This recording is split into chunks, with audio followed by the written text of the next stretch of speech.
Madame, Monsieur, bonjour et bienvenue à ma chaîne YouTube. Une vidéo assez particulière.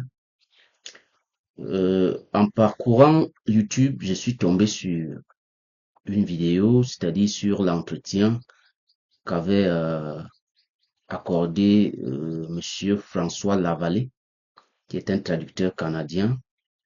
Alors, François Lavallée avait accordé un entretien à Sylvie Lemieux, qui est aussi une traductrice et interprète canadienne. Alors, au cours de cet entretien, euh, Monsieur Lavallée avait fait savoir que, avait énoncé le principe euh, il a parlé de la notion du paradis du français. Et il explique que le paradis du français, c'est le fait que le locuteur français, francophone, se retrouve dans un cadre où il a la possibilité d'utiliser certains mots, en fait, tous les mots de la langue française qu'il veut utiliser. C'est-à-dire qu'il a la latitude d'utiliser le vocabulaire français tel qu'il le souhaite. Et François Lavallée estime donc que le paradis du français, c'est cet univers, on pourrait dire cet univers lexico-sémantique du français qui est mis à la disposition de tout locuteur français et qui peut utiliser, qui peut puiser, tout locuteur français qui peut puiser dans cet univers-là pour communiquer et pour exprimer ce qu'il veut. Donc, c'est un ensemble de mots qui font partie du lexique français, mais qui peuvent utiliser, qui ne sont pas utilisés en traduction. Donc, Lavallée parle donc de paradis du français. Et il dénonce le fait que, en traduction, certains mots sont négligés parce que ces mots-là, en traduction française, ces mots-là sont négligés parce que ils ne sont pas utilisés par les traducteurs, alors qu'ils sont des mots du paradis français. C'est-à-dire des mots, des ressources lexico-sémantiques de la langue française qui ne sont pas utilisés en traduction. C'est ce qu'il faut comprendre de cet entretien que François Lavallée a donné à Sylvie Lemieux, euh, que nous avons pu regarder cette vidéo.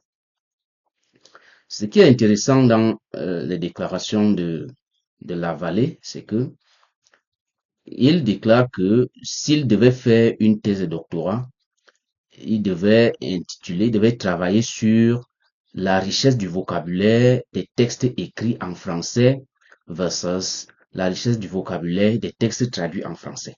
C'est-à-dire, il veut travailler sur, s'il devait faire une thèse de doctorat à ce sujet, la thèse devait être intitulée La richesse du vocabulaire des textes écrits en français versus la richesse du vocabulaire des textes traduits en français. Et au cours de cette interview, Monsieur Lavallée estime que, estime, je cite, déclare, je cite, une traduction est plus pauvre en vocabulaire qu'un texte écrit en français. Voilà ce qu'il dit. Une traduction est plus pauvre en vocabulaire qu'un texte écrit en français. C'est, c'est un point de vue que nous ne pouvons pas partager parce que il faut faire très attention. Le français n'est pas, le lexique français n'est pas une pharmacie, c'est-à-dire un entrepôt de médicaments qu'il faut utiliser avant leur date de péremption. Ce n'est pas que ça le lexique français. Le lexique français ne demande rien à personne. Il est là. Il vous attend. Si vous en avez besoin, si vous avez besoin de lui, vous partez le consulter.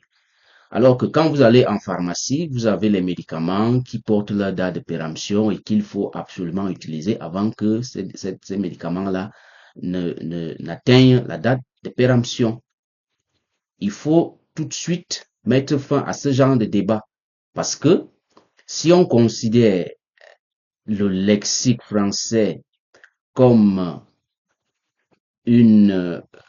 comme un ensemble de ressources lexico-sémantiques qui sont menacées ou alors qui ne sont pas utilisées, c'est comme si on est en train de dire que ces mots vont disparaître et ils vont atteindre leur date de péremption, ils vont expirer, ils seront caducs, on ne va plus les utiliser, alors faisons tout pour les utiliser.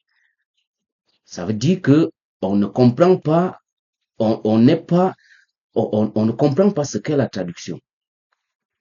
Parce que Monsieur Lavallée va même plus loin en déclarant que le vocabulaire du français est en quelque sorte menacé s'il faut seulement se fier au traducteur. Non, le vocabulaire du français n'est pas menacé. Le vocabulaire du français ne saurait être menacé. Il faut recadrer ce monsieur pour qu'il comprenne que la traduction, ce n'est pas une question de pédantisme. Ce n'est pas une question d'étalage de connaissances. Le vocabulaire français a bel et bien le vent en poupe, puisque la traduction n'est pas le seul moyen d'utiliser la langue française. D'ailleurs, Joachim du Bellay, en 1549, a produit un excellent ouvrage, Défense et illustration de la langue française, où il a voulu valoriser la langue française au même titre que des classiques comme le latin et le grec, qui estimaient que ce n'est que ces deux langues-là qui peuvent véhiculer un certain nombre qui peuvent aborder un certain nombre de thématiques, notamment la littérature. Mais Monsieur Dubélé est venu et il a produit cette œuvre pour démontrer que, effectivement, le français a aussi cette capacité-là d'écrire et même de parler, de produire des œuvres littéraires qui peuvent être classiques.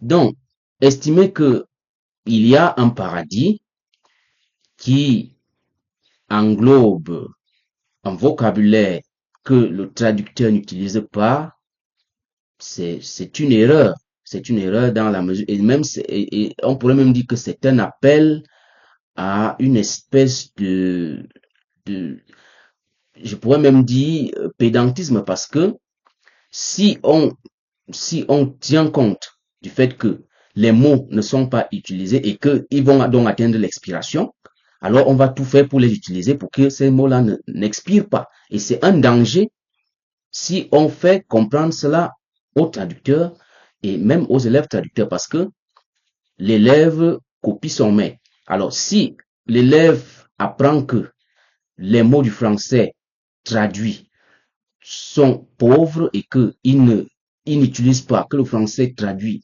n'utilise pas le vocabulaire français comme il faut, alors ces élèves traducteurs vont se mettre à utiliser le vocabulaire français n'importe comment. Or, c'est pourquoi il faut mettre fin à ce débat. Il n'y a pas de débat.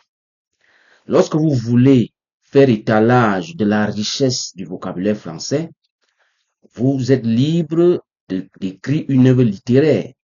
Vous pouvez écrire un roman, vous pouvez écrire une poésie, vous pouvez écrire un théâtre, vous pouvez faire des comptes rendus. Et là, vous avez accès à votre vocabulaire. Et le vocabulaire, ce ne sont pas des médicaments qui vont périmer, qui vont être périmés. On utilise le vocabulaire en contexte, en fonction des besoins communicationnels. Et la traduction n'est qu'une activité la traduction, elle n'est pas autonome. La traduction n'est pas autonome. Pour qu'on parle de traduction, il faut qu'il y ait un texte source. Et il faut non seulement la présence d'un texte source, il faut un donneur d'ouvrage qui ordonne que ce texte soit traduit. Et on ne peut pas faire abstraction de ce texte qu'on a pour aller chercher des mots au motif que ces mots sont menacés d'extinction ou de péremption et on viendra les utiliser parce que Monsieur Lavallée estime que le paradis français nous regroupe des mots qui ne sont pas utilisés parce que ce sont des mots que lorsqu'on parle uniquement en français, on peut les utiliser. Même chose en anglais, ce qu'il appelle le paradis de l'anglais, parce qu'il y a des mots en anglais qu'on utilise lorsqu'on parle uniquement anglais. Il faut comprendre que la rédaction monolingue ne saurait être la rédaction bilingue. La rédaction monolingue, c'est que je m'assois, j'ai un concept, j'ai des idées à développer, je les développe et j'utilise le vocabulaire qui cadre avec avec la thématique. Or, Ça, c'est la rédaction monolingue. La rédaction bilingue qui relève de la traduction, c'est que j'ai un point de départ qui est le texte de départ, le texte source. Même si, même si j'ai la latitude d'améliorer le texte source, je ne dois pas je ne dois pas écrire un nouveau texte source. Je travaille sur ce qu'on m'a donné. Il ne faut pas que j'invente autre chose. Ce qu'on m'a donné, qui est le texte source, peut contenir des incohérences, des erreurs. Je peux améliorer cela. Mais c'est sur cette base-là que je travaille. Et il y a un vocabulaire précis parce que ce qu'on m'a donné comme texte source, le texte source s'appuie sur une thématique particulière. Elle s'inscrit, le texte source a un registre particulier, une tonalité particulière et une visée particulière. Et la traduction n'est pas un étalage la traduction n'est pas un lieu de valorisation du vocabulaire. Donc, il faut que cela soit clair. La traduction n'est pas un lieu de valorisation du vocabulaire. Donc, la traduction, il ne faut pas en vouloir à la traduction, car la traduction s'appuie sur ce qu'elle a comme matériau devant lui, devant elle. Elle s'appuie sur ce qu'elle a comme matériau. C'est sur cette base-là qu'elle travaille. Donc, parler de paradis français, je ne suis pas contre cette terminologie. C'est une bonne idée. Dire que il y a des mots qui ne sont pas utilisés, c'est un problème parce que on ne va pas aller prendre, peut-être un cycliste et venir le mettre au stade pendant un match de football. On ne va pas prendre un judoka parce que c'est un pratiquant de sport. On va l'aligner au stade parce que au motif que, par exemple, le Canada a des athlètes, mais ces athlètes ne sont pas utilisés. Non, c'est un peu, c'est une autre façon d'être hors sujet. Parce que dans votre équipe, vous avez des avant-centres et vous devez aligner les avant-centres. Vous n'allez pas faire que, au lieu d'aligner un avant-centre, vous partez chercher, parce que vous avez, dans vos gradins, vous avez un karatéka ou un judoka ou encore un lutteur. Vous allez prendre le lutteur là au motif qu'il est athlète et qu'il est canadien. Vous viendrez l'aligner en mettant un attaquant. Non. Vous travaillez avec les attaquants parce que vous êtes dans un match de football. La même chose, c'est ça qui s'applique en traduction. Vous travaillez avec ce qu'on vous a donné et ce n'est pas une façon de dire que les autres mots sont menacés. Si on a un autre texte où ces mots-là sont donc utiles, on va les utiliser. D'autant plus que la traduction recherche l'exactitude, le mot juste, le mot approprié. Donc, il faut mettre un terme à ce débat et il faut que M. Lavallée comprenne que le français ou alors la traduction n'est pas un lieu de valorisation du vocabulaire. Le traducteur travaille avec ce qu'il a, ce que le texte source l'autorise à faire, et c'est tout. Il n'y a pas de lexique menacé. Le lexique français n'est pas menacé. D'ailleurs, il est utilisé ailleurs. Dans d'autres thématiques, à d'autres occasions, il est utilisé. Donc, il faut cesser de croire que c'est la traduction qui viendra valoriser la langue française comme Joachim du Bellay l'a fait en 1549. Il faut mettre rapidement un terme à ce débat et faire comprendre aux étudiants en traduction et aux traducteurs professionnels que vous travaillez avec ce que vous avez. Ce n'est pas un étalage de vos connaissances ou alors un étalage, une démonstration de force que voilà, j'ai un vocabulaire très riche et il y a des mots qui relèvent du paradis. Non. On travaille avec le mot juste en fonction du contexte, en fonction de la thématique, en fonction des recommandations du client. C'est ça qu'il faut comprendre. Merci.